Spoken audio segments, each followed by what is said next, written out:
সচেতনভাবে করোনা ছড়িয়ে থাকতে পারে চীন, বললেন ট্রাম্প। কঠোর ব্যবস্থার হুঁশিয়ারি। মৃতের সংখ্যা নিয়ে মিথ্যাচারের অভিযোগ।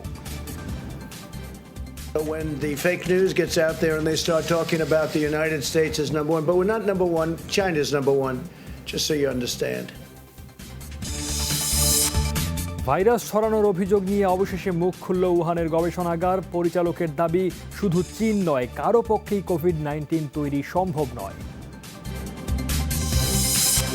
করোনায় বিশ্বে মৃতের সংখ্যা 1,60,000 ছাড়ালো। আক্রান্ত 23 লাখের বেশি। সিঙ্গাপুরে আরও 570 বাংলাদেশির শরীরে ভাইরাস শনাক্ত। এসব খবরে বিস্তারিত নিয়ে সাথে আছে সৌমিত্র শুভ্র। করোনা ভাইরাসের উৎস নিয়ে এবার বিতর্ক উস্কে দিলেন মার্কিন প্রেসিডেন্ট ডোনাল্ড ট্রাম্প। চীন সচেতনভাবে এ ভাইরাস ছড়িয়ে থাকতে পারে বলে সন্দেহ তার। হোয়াইট হাউসে ব্রিফিং অনেকটা আক্রমণাত্মক ট্রাম্প বলেছেন, কোনো অবহেলা প্রমাণ হলে কঠিন পরিণাম ভোগ করতে হবে চীনকে। মৃতের সংখ্যা নিয়ে বেইজিং মিথ্যাচার করছে বলেও সরাসরি অভিযোগ করেন মার্কিন প্রেসিডেন্ট। করোনা ভাইরাসের বিস্তার শুরুর পর থেকেই আকারে ইঙ্গিতে নানাভাবে চীনকে দায়ী করেছেন ডোনাল্ড ট্রাম্প। তবে শনিবারের ব্রিফিংয়ে যেন একটু বেশি আক্রমণাত্মক মেজাজে ছিলেন মার্কিন প্রেসিডেন্ট। আনুষ্ঠানিক যে তথ্য, তাতে কোভিড-19-এর সবচেয়ে বেশি ক্ষতি যুক্তরাষ্ট্রের। উৎসস্থল চীনের চেয়ে সংক্রমণ আর মৃত্যু দুটোই প্রায় 10 গুণ বেশি দেশটিতে। এ পরিসংখ্যানে চাপে থাকা ট্রাম্প সরাসরি মিথ্যাচারের অভিযোগ করেন বেইজিংয়ের বিরুদ্ধে। বলেন, করোনায় সবচেয়ে বেশি মৃত্যু চীনেই। The United States has produced dramatically better health outcomes than any other country on a per capita basis. Our mortality rate is far lower. So when the fake news gets out there and they start talking about the United States as number one, but we're not number one, China's number one, just so you understand. China's number one by a lot. It's not even close. They're way ahead of us in ট্রাম্পের অভিযোগ, আগে ভাগে সঠিক তথ্য না দিয়ে মহামারী পরিস্থিতিকে ভয়াবহ করে তুলেছে চীন। angry at China. বড় পরিসরে ছড়ানোর আগে চীনেই এটা থামানো সম্ভব ছিল, কিন্তু সারা বিশ্বকে এখন ভুগতে হচ্ছে। সঠিক তথ্য না দেওয়ার পেছনে কোনো অজুহাতই থাকতে পারে না। যখন আপনার দেশে প্রথম প্রকোপ দেখা দেবে, তখন আপনার নৈতিক দায়িত্ব হলো বিশ্বাসযোগ্য তথ্য দিয়ে অন্যদের পর্যাপ্ত প্রস্তুতি নিতে সহায়তা করা। নোভেল করোনা ভাইরাস চীনের গবেষণাগার থেকে ছড়িয়েছে। যুক্তরাষ্ট্রের অনেকে আগেই এ অভিযোগ তুলেছেন। শনিবার প্রেসিডেন্ট নিজেও তেমনই ইঙ্গিত দেন। হুঁশিয়ারি দেন, কোনো গাফিলতি প্রমাণ হলে চড়া মূল্য দিতে হবে বেইজিংকে। We asked to go in very early and they didn't want us in. I think they were embarrassed. I think they knew it was something bad and I think they were embarrassed. Well, if they were knowingly responsible, certainly. If it was a mistake is a mistake. But if they were knowingly responsible, yeah, then there should be consequences. ট্রাম্পের এমন বক্তব্যের পর সোচ্চার হয়েছেন Republican কয়েকজন সিনেটরও। কংগ্রেসে তারা এমন একটি বিল তুলতে চান যাতে চীনের বিরুদ্ধে মামলা করতে পারেন করোনায় ক্ষতিগ্রস্তরা। নুজহাত কামাল, যমুনা নিউজ। এদিকে গবেষণাগার থেকে কোভিড-19 ছড়ানোর অভিযোগকে গুজব বলে অভিহিত করেছে চীনের আলোচিত প্রতিষ্ঠান Wuhan institute of virology. Donald ট্রাম্পের অভিযোগের পর প্রথমবারের মতো মুখ খুলল তারা। প্রতিষ্ঠানটির পরিচালক বলছেন, উহানের গবেষণাগার তো দূরের কথা, পৃথিবীর কোনো ল্যাবেরই ক্ষমতা নেই এমন ভয়াবহ ভাইরাস তৈরি করার। Wuhan institute of virology. Novel corona ভাইরাসের বিস্তার শুরুর পর থেকেই আলোচনায় চীনের অভিজাত এই ভাইরাস গবেষণা প্রতিষ্ঠান। প্রত্যক্ষ পরোক্ষ দুভাবেই অভিযোগ আছে এখানকার গবেষণাগার থেকেই ছড়ায় কোভিড-19। তবে এতদিন বিষয়টি নিয়ে চুপ ছিল প্রতিষ্ঠানটি। শনিবার প্রেসিডেন্ট ট্রাম্প নিজে চীনের ভূমিকা নিয়ে প্রশ্ন তোলার পর প্রথম মুখ খুলল তারা। বলল, গবেষণাগারে করোনা ভাইরাস তৈরির বিষয়টি পুরোই গুজব। এখান থেকে ভাইরাস ছড়ানোর প্রশ্নই ওঠে না। গবেষণার ক্ষেত্রে আমাদের খুবই কঠোর সুরক্ষা নীতিমালা রয়েছে। কিন্তু প্রশ্ন হলো, উহান ইনস্টিটিউট অব ভাইরোলজি নিয়ে গুজব কেন? এর একটাই কারণ, আমাদের প্রতিষ্ঠান উহানে অবস্থিত। অনেকে তাই কাল্পনিক যোগসূত্র তৈরির লোভ সামলাতে পারছেন না। যুক্তরাষ্ট্রের প্রভাবশালী কিছু গণমাধ্যমেও কোভিড-19-এর জন্য দায়ী করা হয়েছে উহানের এই গবেষণাগারকে। তবে প্রতিষ্ঠানটির দাবি, রাজনৈতিক উদ্দেশ্যে বিভ্রান্ত করা হচ্ছে মানুষকে। উদ্দেশ্যমূলকভাবে মানুষকে বিভ্রান্ত করা খুব ভয়ঙ্কর। মার্কিন সিনেটর টম কটন এখান থেকে ভাইরাস ছড়ানোর অভিযোগ করেছেন। যুক্তরাষ্ট্রের কিছু গণমাধ্যমেও বিষয়টি এসেছে, কিন্তু বক্তব্যের পক্ষে কোনো যুক্তি বা প্রমাণ নেই তাদের। এমনকি আমেরিকার বিজ্ঞানীরাও এসব ষড়যন্ত্র তত্ত্বের বিরুদ্ধে। উহানে 1956 সালে প্রতিষ্ঠিত হয় ভাইরাস গবেষণার এই প্রতিষ্ঠান। 2015 সালে এশিয়ার প্রথম বায়োসেফটি লেভেল 4 ল্যাব চালু হয় এখানে, যেখানে সংরক্ষিত আছে প্রায় 1,500 প্রজাতির ভাইরাস। অবশ্য এই বিজ্ঞানীর দাবি, বিশ্বের কোনো গবেষণাগারেরই কোভিড-19 তৈরির ক্ষমতা নেই।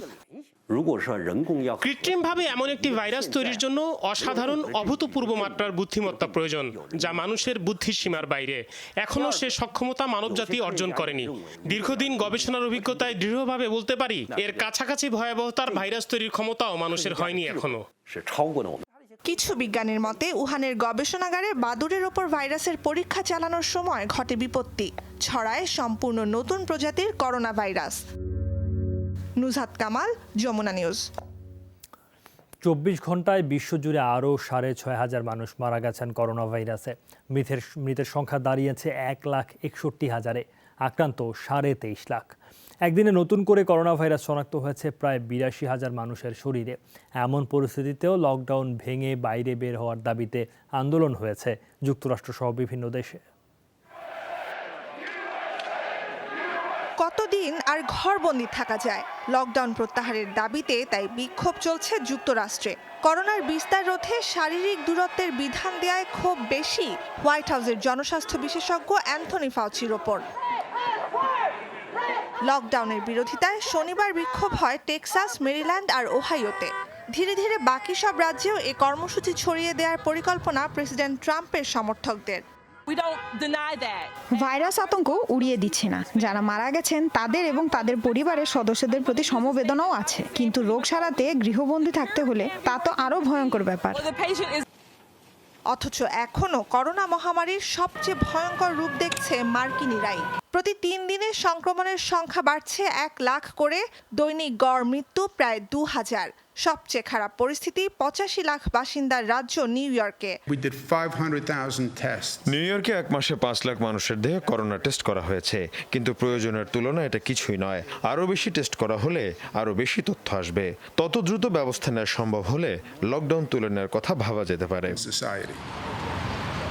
করোনায় প্রায় 2400 প্রাণহানি হয়েছে লাতিন আমেরিকার দেশ ব্রাজিলে। সেখানেও বিভিন্ন রাজ্য সরকারের লকডাউনের সিদ্ধান্তের বিরোধিতা করছেন প্রেসিডেন্ট বোলসোনারোর সমর্থকরা। লকডাউনের প্রতিবাদে বিক্ষোভ হয়েছে জার্মানিতেও। দেশটিতে নতুন মৃত্যু কমলেও ইউরোপে শনিবার মারা গেছেন 3,000-এর বেশি মানুষ। ইতালি, স্পেন, ফ্রান্সের পর যুক্তরাজ্যেও মৃতের সংখ্যা ছাড়িয়েছে 15,000। নুজহাত কামাল, যমুনা নিউজ। সিঙ্গাপুরে 24 ঘন্টায় আরও 570 বাংলাদেশি আক্রান্ত হলেন করোনা ভাইরাসে। শনিবার রাতে এই তথ্য জানায় দেশটির স্বাস্থ্য মন্ত্রণালয়। এদিন সিঙ্গাপুরে নতুন করে 942 জনের কোভিড-19 ধরা পড়ে, যার অর্ধেকেরও বেশি বাংলাদেশি। এই নিয়ে দেশটিতে করোনা আক্রান্ত প্রবাসীর সংখ্যা দাঁড়ালো 2,597 জনে। এর মধ্যে কেবল গত 7 দিনই আক্রান্ত হয়েছেন 2,054 জন। ছোঁয়াচে ভাইরাসে এ পর্যন্ত দ্বীপদেশ সিঙ্গাপুরে মোট আক্রান্ত 5,992 জন, যার 40 ভাগেরও বেশি বাংলাদেশি। সিঙ্গাপুরে প্রবাসী শ্রমিকদের আবাসস্থলগুলোকে বলা হচ্ছে সংক্রমণের মূল কেন্দ্র। ভাইরাসের বিস্তার ঠেকাতে ডরমেটরি নামে পরিচিত এসব ভবন লকডাউন করেছে সিঙ্গাপুর সরকার। গণহারে চলছে নমুনা পরীক্ষা। ডরমেটরিতেই নিয়ম করে সরবরাহ করা হচ্ছে খাবার সহ জরুরি পণ্য।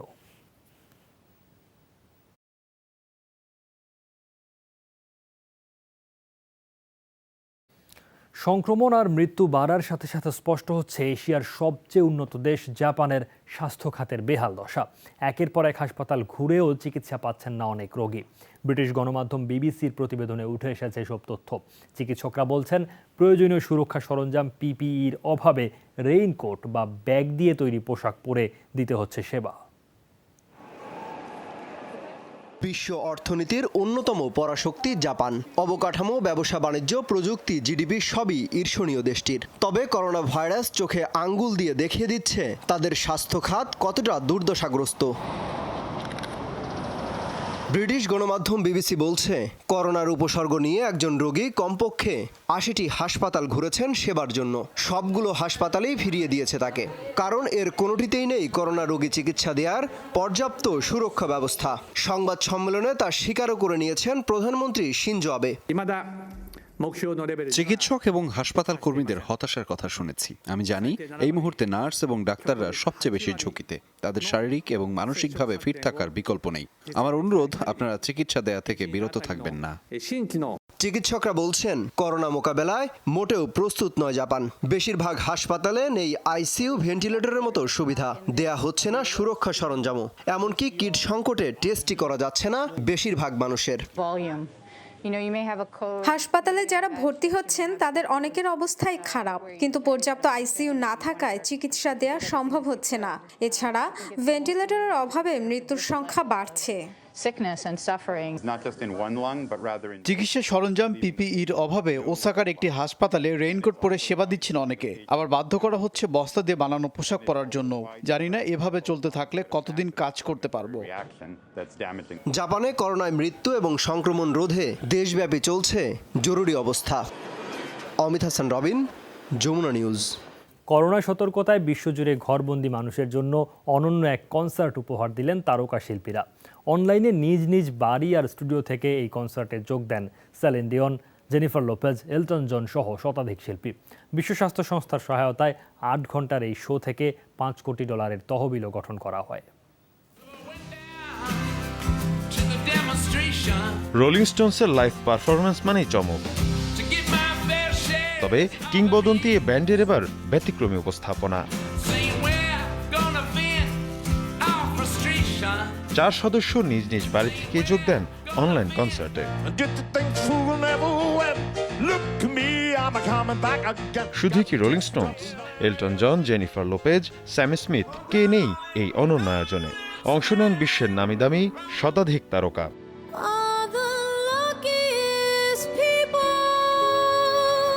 কারো কণ্ঠে করোনা লড়াইয়ের যোদ্ধা, চিকিৎসকদের প্রতি শ্রদ্ধা। কেউ আবার সতর্ক করছেন ঘরে থাকতে। কারো কণ্ঠে আবার করোনার বিরুদ্ধে লড়াইয়ে বিশ্ববাসীকে ঐক্যবদ্ধ হওয়ার আহ্বান। In the fight to end this crisis, we truly cannot afford to leave anyone behind. টানা 8 ঘন্টার আয়োজনে গানের ফাঁকে ফাঁকে যোগ দেন জিমি কিমেল, ইদ্রিস এলবা আর প্রিয়াঙ্কা চোপড়ার মতো তারকারা। শুভেচ্ছা বক্তব্য দেন বিল গেটসও। We need to make sure that gets out to everyone in the world. One world together at home শিরোনামের কনসার্টে আয়োজন করেছে বিশ্ব স্বাস্থ্য সংস্থা। অবশ্য সমন্বয় করেছেন মার্কিন পপ তারকা লেডি গাগা। বিনোদন দেয়া উদ্দেশ্য হলেও কনসার্ট থেকে তহবিল তোলা হয় $5 কোটি। মুশফিক হাসান, যমুনা নিউজ। আফ্রিকার দেশগুলোতে 6 মাসের মধ্যে 1 কোটি মানুষ আক্রান্ত হতে পারেন করোনা ভাইরাসে, এমন সতর্কবার্তা দিয়েছে বিশ্ব স্বাস্থ্য সংস্থা। সাথে চিকিৎসা সরঞ্জামের সংকট আর অব্যবস্থাপনার কারণে করোনা ভয়াবহ রূপ ধারণ করতে পারে মহাদেশটিতে। তবে আফ্রিকানরা বলছেন তাদের কাছে করোনার চেয়েও ভয়ঙ্কর ক্ষুধার জ্বালা। ইবোলা, জিকা, এইডস কিংবা কলেরার মতো রোগের প্রাদুর্ভাব সারা বছর লেগেই থাকে আফ্রিকার দেশগুলোতে। সাথে চরম খাদ্য সংকট আর অস্বাস্থ্যকর পরিবেশ তো আছেই। এর ভেতর করোনা ভাইরাস যেন মরার ওপর খাড়ার ঘা। লন্ডনের ইম্পেরিয়াল কলেজের গবেষণার তথ্য বলছে, আফ্রিকার বিভিন্ন দেশে করোনা ভাইরাসের সংক্রমণে মারা যেতে পারে 3 লাখের বেশি মানুষ। এছাড়া বিশ্ব স্বাস্থ্য সংস্থা বলছে, মহাদেশটিতে 6 মাসের মধ্যে কোভিড-19-এ আক্রান্ত হবে 1 কোটি মানুষ। আফ্রিকায় গেল সপ্তাহের চেয়ে 51% বেড়েছে সংক্রমণের সংখ্যা। এছাড়া একই সময় 60% বেড়েছে মৃত্যু হার। এতে অনুমান করা যায় কি হারে ছড়িয়ে পড়তে পারে সংক্রমণ। তবে তারা সবচেয়ে বেশি সংকটে পড়বে করোনা পরীক্ষার কিট নিয়ে। আফ্রিকা নিয়ে প্রধান শঙ্কার কারণ অর্থনৈতিক সংকট, সংঘাত, চিকিৎসা খাতের বেহাল দশা আর জনগণের অসচেতনতা। এই সময় সবার ঘরে থাকাটা খুবই জরুরি, কিন্তু দেখেন এখানে কিভাবে বাজার বসছে। মূলত এমন পরিস্থিতি নিয়ন্ত্রণে সরকারের পদক্ষেপ জরুরি। ক্ষুধার কাছে করোনাকে তুচ্ছ মনে করছেন আফ্রিকানরা। তারা বলছেন, অঞ্চলটিতে করোনা মোকাবেলা করতে হলে সবার আগে খাদ্য নিশ্চিত করতে হবে। যদিও আফ্রিকার জন্য অতিরিক্ত $150 মিলিয়ন তহবিলের ঘোষণা দিয়েছে বিশ্ব স্বাস্থ্য সংস্থা। সত্যি বলতে লকডাউন খুবই বিরক্তিকর। আমরা চাইলেই ঘরে বসে থাকতে পারবো না, কাজ করে খেতে হবে। মানুষকে তো আগে খেয়ে বাঁচতে হবে। আমার মনে হয় করোনার চেয়েও ক্ষুধার জ্বালা ভয়ঙ্কর। ইউরোপ আমেরিকার মতো মহামারী রূপ না নিলেও এখন পর্যন্ত আফ্রিকার দেশগুলোর মধ্যে সবচেয়ে বেশি সংক্রমণ মিশরে, আর সবচেয়ে বেশি 3 শতাধিক মৃত্যু দেখেছে আলজেরিয়া। অমিত হাসান রবিন, যমুনা নিউজ। যুক্তরাষ্ট্রে আরও 10 প্রবাসী বাংলাদেশের মৃত্যু হয়েছে করোনা ভাইরাসে। সব মিলিয়ে দেশটিতে বাংলাদেশিদের প্রাণহানির সংখ্যা এখন 166। 19 দিন লাইফ সাপোর্টে থাকার পর শনিবার মারা যান মোহাম্মদ রায়হান নামের 26 বছরের এক তরুণ। তার বাবা মাহতাবুদ্দিন সহ পরিবারের অনেকেই করোনায় আক্রান্ত ছিলেন, তবে চিকিৎসা নিয়ে তারা সুস্থ হয়ে উঠেছেন। একই দিন মারা গেছেন নিউ ইয়র্ক বাংলাদেশ পূজা সমিতির সহসভাপতি গোপাল দত্ত। এখন পর্যন্ত যুক্তরাষ্ট্রে প্রাণঘাতী মহামারীতে মৃত্যুবরণ করা প্রবাসী বাংলাদেশিদের মধ্যে 150-র বেশি ছিলেন নিউ ইয়র্কের বাসিন্দা। বাকিরা মিশিগান, নিউ জার্সি, মেরিল্যান্ড এবং ভার্জিনিয়ায় থাকতেন। দেশটির বিভিন্ন হাসপাতালে এখনও চিকিৎসাধীন অনেক বাংলাদেশি।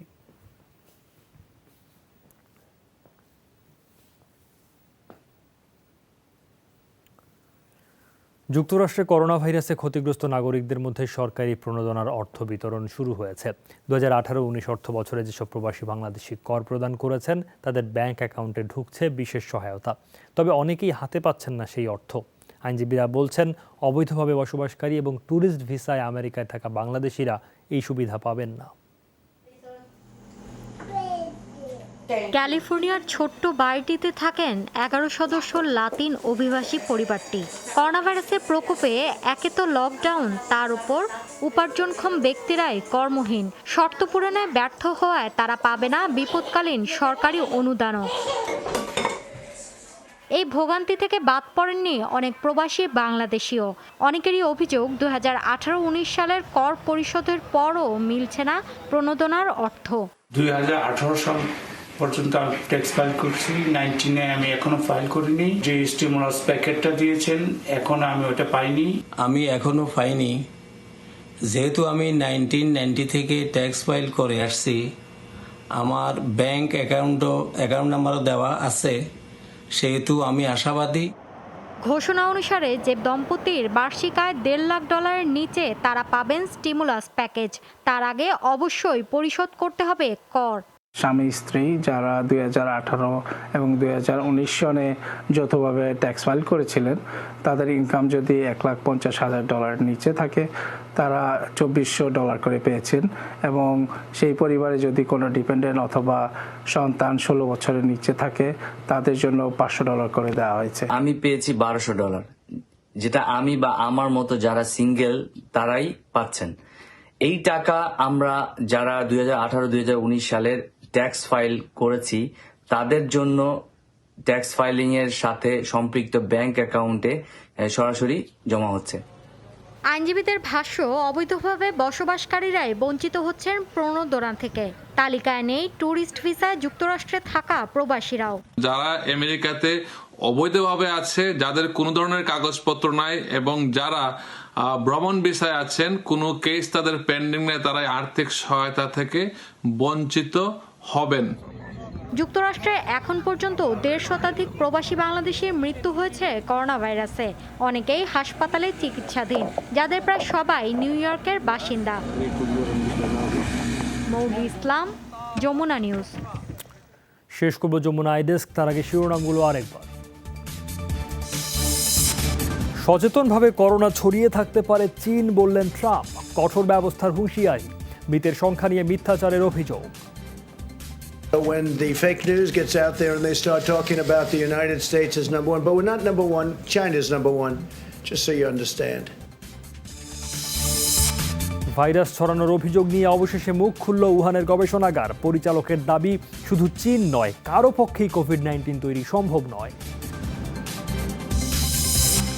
করোনায় বিশ্বে মৃতের সংখ্যা 1,60,000 ছাড়ালো, আক্রান্ত 23 লাখের বেশি। সিঙ্গাপুরে আরও 570 বাংলাদেশের শরীরে ভাইরাস শনাক্ত। এই ছিল যমুনা আই ডেস্ক। এতক্ষণ সাথে থাকার জন্য ধন্যবাদ।